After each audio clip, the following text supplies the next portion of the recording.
and welcome to Priya's Corner. This is the corner where you get all the political buzz of the week. We have conversations with stakeholders, with politicians, with game changers, thought leaders. Today I have with me Govind Singh Dotasra. He is the Pradesh Adhyaksh of the Rajasthan PCC chief. He's also someone who's been a politician from a way back. You've been raising farmers issues, Jat issues. आप education minister भी रह चुके हैं in Rajasthan government so thank you for this coming and talking नमस्कार। To us नमस्कार जी पर गोविंद जी थोड़ा सा आप अपनी राजनीति के बारे में बताइए और आपके बारे में भी मुझे जानना है तो पहले राजनीति के बारे में बताइए पॉलिटिक्स में आप कैसे आए और कांग्रेस क्यों चुना आपने देखिए, दो बातें हैं कि मैं कांग्रेस मैंने क्यों चुना। तो ये तो मैं ये कहना चाहूँगा कि पूर्वजों के समय से ही मेरे दादाजी, मेरे पिताजी, हम सब लोग किसान परिवार से हैं, तो हमेशा ही कांग्रेस को लाइक करते थे और कांग्रेस की आइडियोलॉजी को ही पसंद करते थे। तो कांग्रेस परिवार से ही एक तरीके से हम लोग थे। दूसरा, मैं पॉलिटिक्स में कैसे आया, मैं 89 जनवरी से सीकर डिस्ट्रिक्ट कोर्ट में जो प्रैक्टिस करता था और हमारी जो लक्ष्मणगढ़ सीट थी वो रिजर्व थी एससी कॉन्स्टिट्यूंसी। तो कोई ज़्यादा आगे स्कोप नहीं था, बट मैं वकालत करते करते मैंने 2005 में दिसंबर में पंचायत समिति के एक मेंबर का चुनाव लड़ा कांग्रेस पार्टी से और फिर प्रधान बन गया। मैं एक ब्लॉक का प्रधान बन गया जो तकरीबन तकरीबन 75% जो हमारी असेंबली कॉन्स्टिट्यूंसी है उसका वो पार्ट होता है।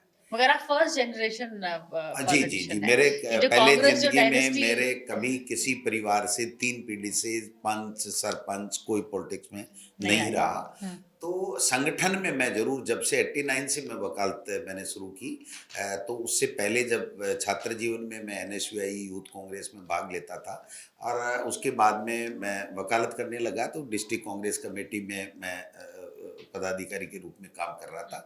लेकिन चूंकि रिजर्व कॉन्स्टिट्यूंसी थी तो आगे कोई बात थी नहीं।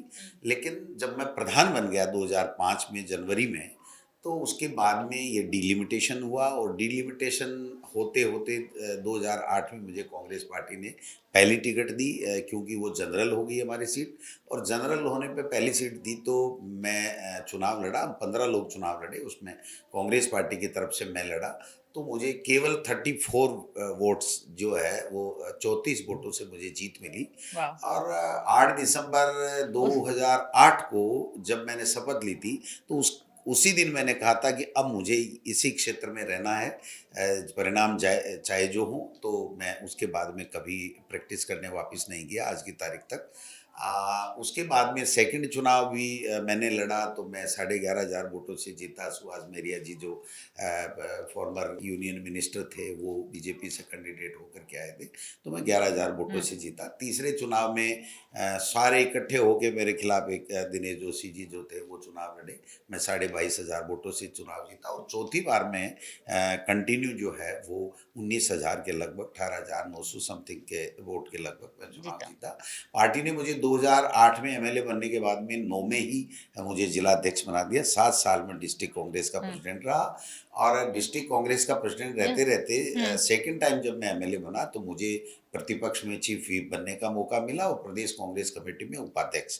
तो इस तरीके से संगठन में तो मैं छात्र जीवन से काम कर रहा था और फिर जब मुझे पॉलिटिक्स में आने का मौका मिला इलेक्ट्रल पॉलिटिक्स में, तो उसके बाद में मैं बराबर पंचायत समिति का मेंबर, मतलब आप प्रधान, ऑर्गेनाइजेशन से ऊपर बिल्कुल आए हैं, उभर के ऑर्गेनाइजेशन आए से हैं और पंचायती राज से मैं निकल करके आया। लेकिन जनता इस टाइम जी पे जब आप आए हैं तो जी थोड़ा सा राजस्थान संभालना थोड़ा मुश्किल है क्योंकि बीजेपी से नहीं आपको कांग्रेस के अंदर भी दो गुट है, एक अशोक गहलोत का, एक सचिन पायलट का है, तो ये आप कैसे ये वो बीते जमाने मैनेज की कर रहे बातें, हैं? वो बीते जमाने की बातें हो गई। मुझे 4 साल हो गए प्रदेश कांग्रेस कमेटी के अध्यक्ष के तौर पे। 3 साल मुझे एजुकेशन मिनिस्टर इंडिपेंडेंट चार्ज के रूप में भी काम करने का मौका मिला। तो मैंने सबको साथ लेके काम किया। जो बड़े लीडर्स हैं उनका आशीर्वाद, उनसे मार्गदर्शन लेना। सरकार हमारी थी तो सरकार की पॉलिसीज के बारे में सब जगह बात करना, उनको ज़्यादा से ज़्यादा जनता को कैसे लाभ मिले उस पे बात करना। चाहे कितने भी सीनियर लीडर हों, सीपी जोशी जी हों, भंवर जितेंद्र सिंह जी हों, चाहे चंद्रमान जी हों, चाहे सो गहलोत जी हों, चाहे मेरे से पहले सचिन पायलट जी पीसीसी प्रेसिडेंट रहे, इन सबको साथ लेकर के हमने ऑर्गेनाइजेशन में काम करने का मुझे सौभाग्य मिला है। और मैं संतुष्ट हूँ अपने आप में कि वहाँ पर हमारे यहाँ आज की तारीख में कोई ग्रुपबाजी नहीं है। सब लोग एक साथ मिलकर के चुनाव लड़ रहे हैं। आपने देखा होगा। मतलब एक आप निकल के आ गए हैं वन कॉमन डिनोमिनेटर जो सारे कैंप्स को इकट्ठे कर रहे हैं। नहीं, देखिए मैं सौभाग्यशाली हूँ। मेरा कोई ज़्यादा नहीं मैं कह सकता। उन लोगों का भी मेरे प्रति जो अच्छे भाव हैं। हुँ। और जब मैं मेरे लिए नहीं बल्कि पार्टी के लिए काम करता हूँ, तो मैं समझता हूँ कि फिर कहीं कोई दिक्कत नहीं है। दिक्कत वहाँ होती है पॉलिटिक्स में, जब आदमी अपने लिए काम करने लग जाता है और पार्टी का सहारा लेकर के अपना जो है वो ओरा बढ़ाने का काम करता है, या अपने ग्रुप बना लेता है, तो वहाँ प्रॉब्लम्स आती है। तो ये मेरे साथ ये प्रॉब्लम नहीं है। और मैं तो ये कह सकता हूँ आज की तारीख राजस्थान में किसी तरह का कोई ग्रुप नहीं है। कौन क्या बनना चाहता है ये मन में सबके होता है। जो राजनीति में आता है वो कोई ऐसा व्यक्ति नहीं होगा कि उसको ये कहो कि साहब आप क्या बनना चाहोगे, ये नहीं बनना चाहोगे। सब बनना चाहते हैं, बट पार्टी का काम करते हुए, पार्टी के वर्कर्स को साथ लेते हुए, अपनी पार्टी की आइडियोलॉजी को अगर जनता में लेकर के अगर आप ईमानदारी के साथ में काम करते हो, तो मेरा ऐसा मानना है कि सबका सपोर्ट मिलता है। और मैं वो सौभाग्यशाली व्यक्ति हूँ जो मुझे सबका सपोर्ट मिल रहा है। अब संगठन बट को हम ठीक कर रहे हैं, आगे लेकर के चल रहे हैं। 70 सीटें आपने पर ये देखा तो है। अभी नहीं आएगा ना, ये तो 2028 में आएंगे ना नहीं कुछ नहीं, तब आएगा ना ये सबकी मंशा। वो अभी तो देखिए सब चुप बैठे वो हैं। काम पार्टी करने के टाइम कोई नहीं कहता मैं आगे बढ़ूँ। नहीं, नहीं, देखिए इट्स वो तो ओनली व्हेन चीफ वो मिनिस्टर वो की बात हमारे आती है। कहने से होगा भी नहीं। अच्छा। वो पार्टी हाईकमान तय करती है। पहले भी पार्टी हाईकमान ही तय करती आई है, आज भी पार्टी हाईकमान। हाँ, ठीक बात है कि जो जनप्रतिनिधि, जो एमएलए चुने जाते हैं, उनकी राय पार्टी हाईकमान ज़रूर लेता है। उसके बाद में पार्टी हाईकमान ही तय करता है। आज तक भी करता है तो पार्टी हाईकमान नहीं किया। हुँ। मन में रखना एक अलग बात है, लेकिन ये भी कोई भी हमारी पार्टी में नहीं कह सकता कि मैं ये बनूँगा।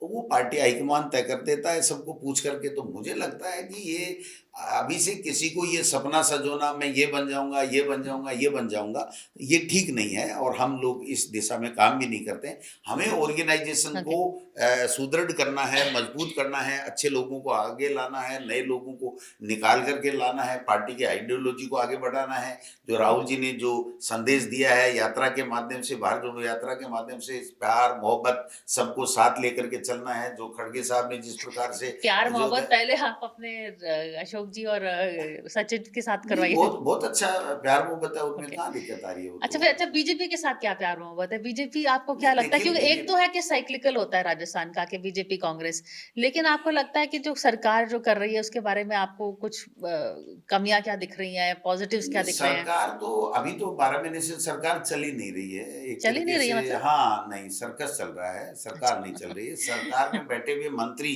हुँ। अपने मुख्यमंत्री को कोस रहे हैं, ब्यूरोक्रेसी को कोस रहे हैं। एक भी फैसला वहाँ स्टेट लेवल के ऊपर हो नहीं रहा है।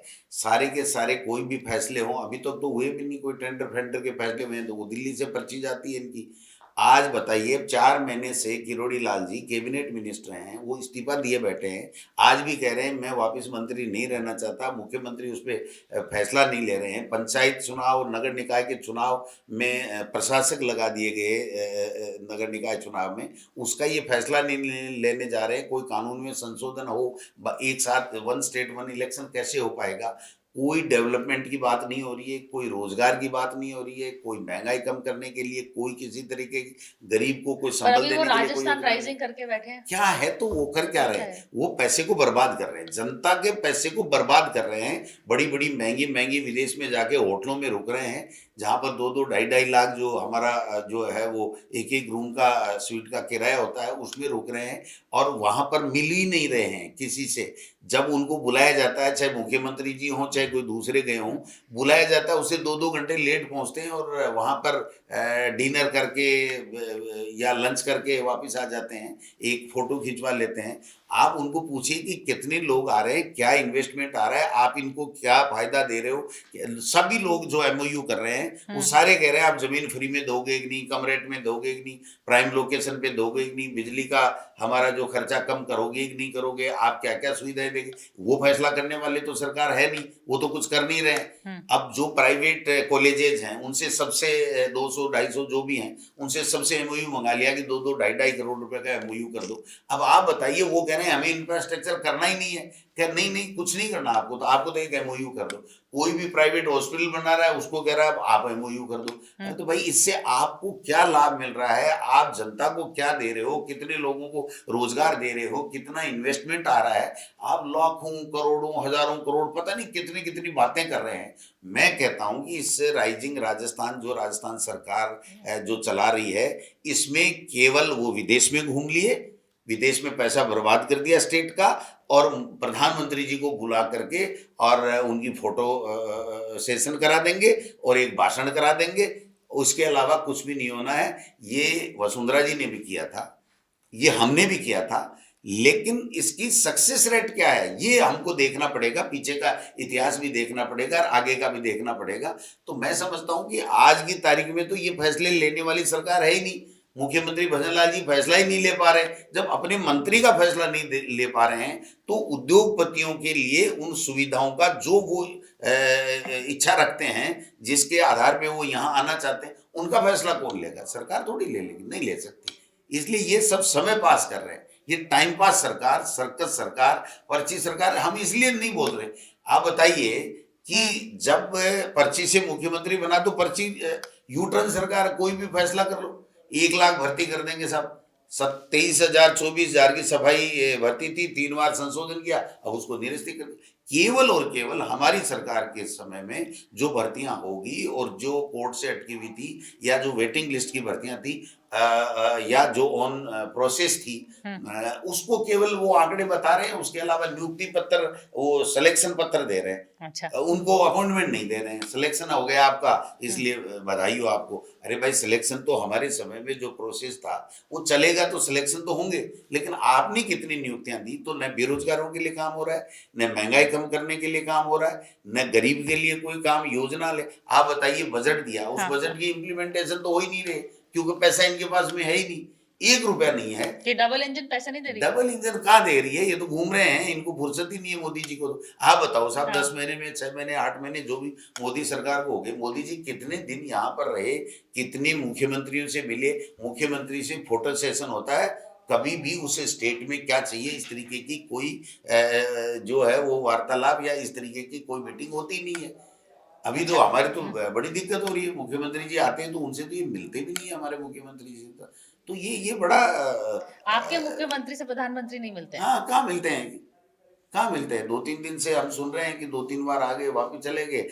बात यह है कि जनता के लिए जब डबल इंजन की सरकार है, हाँ। तो हमारे यहाँ के लिए, स्टेट के लिए क्या स्पेशल कोई पैकेज गया हो, कोई पानी का पैसा गया हो, कोई रोड का पैसा गया हो, कोई इंफ्रास्ट्रक्चर का Nothing. पैसा गया हो, कोई नौकरियों की सौगात गई हो, किसानों के लिए कोई ऐसी योजना हो जिससे उसकी आमदनी दुगुनी की। ये बातें बड़ी बड़ी 2014-15 में करते थे, तो वो बातें, उन बातों को धरातल पे कैसे उतरेगी, इस दिशा में तो कोई काम हो नहीं रहा है। अच्छा। मोदी जी मोदी जी मोदी जी, भाई हो गया, मोदी जी का तीसरा टर्म हो रहा है। अब तो आप बताओ कि आप क्या कर रहे हो, जनता को क्या फायदा हो रहा है? किसान आप देखिए आज कितने साल से सड़कों पे बैठे हैं, कोई पूछने वाला नहीं है इनको, कोई बात नहीं। हमने 14,000 करोड़ के कर्जे माफ किए थे स्टेट में, ये इन्होंने बता दीजिए, इनके कृषि मंत्री जी किरोड़ी लाल जी ने आते ही कह दिया कि किसान की आदत खराब होगी, उसको ऋण दे दो, वो चुकाना नहीं है, इसलिए हम किसान को किसी तरीके का लोन भी नहीं देंगे, और लोन देंगे तो उसको माफ नहीं करेंगे जो भी लोन देंगे। तो ये जो ठीक नहीं चल रहा है राजस्थान में, इसलिए सरकार नाम की कोई चीज है नहीं आज की तारीख में। चलिए, पॉलिटिकल भाषण हो गया। एक आखिरी सवाल है, पर्सनल गोविंद जी के बारे में कुछ बताइए। आपको क्या अच्छा लगता है? पिक्चर्स देखते हैं, रिलैक्स कैसे करते हैं आपके जो नहीं, मैं तो जनता में जब बैठता हूँ ना, तो मैं अपने आप को सबसे ज्यादा रिलैक्स महसूस करता हूँ। मैं 6 बजे मेरे घर पे, मेरे लॉन पे चाय का कप लेके बाहर आ जाता हूँ, लोग मिलना चालू कर देते हैं, और मुझे सबसे अच्छा जो जीवन में लगता है वो ये लगता है कि पब्लिक मेरे पास आए, बीच में बैठूं, उनका होने वाला काम मैं करूं। ये मेरी प्राथमिकता भी है और मुझे मेरी पसंद भी है, और इसी का कारण है कि मैं बिल्कुल चल रहा हूं। अब तक मुझे किसी तरह दोबारा सोचने की जरूरत नहीं पड़ी कि मैंने क्या कमी छोड़ दी, क्या गलती कर ली। जनता का आशीर्वाद लक्ष्मणगढ़ का भी है और पूरे स्टेट का भी आशीर्वाद है। मैं 4 साल से आपके सामने संगठन का अध्यक्ष का काम भी, पीसीसी चीफ का भी काम कर रहा हूँ, और सब कार्यकर्ता लाइक करते हैं। सुबह पहले आते हैं, मिलते हैं, अपनी बात करते हैं, जो भी समस्या समाधान उनका होता है, हमसे होता है, वो करते हैं। और संगठन को मजबूती के लिए कल हम हमारे नेता राहुल गांधी जी, खड़गे साहब से, प्रियंका जी से, वेणुगोपाल जी से, सबसे मैं मिला था। अच्छा। उनका सबका एक ही था कि इस संगठन में नए लोगों को मौका मिलना चाहिए। आगे आने वाले समय में कैसे पंचायती राज, नगर निकाय और जब एमएलए के चुनाव हो तब तक नया यूथ आगे कैसे निकल करके आए, जिसमें जज्बा हो, जुनून हो, कांग्रेस की आइडियोलॉजी हो, और कुछ कर गुजरने की तमन्ना हो देश के लिए, समाज के लिए, सब लोगों के लिए। तो उस दिशा में हम लोग काम कर रहे हैं। चलिए, one on ground politician at a time जब कांग्रेस को कहा जा रहा है कि ड्राइंग रूम और आर्म चेयर पॉलिटिशियंस की पार्टी बन रही है, so it is good to have you here Govind ji on ground and talking to us. Thank you so much. Thank you, thank you.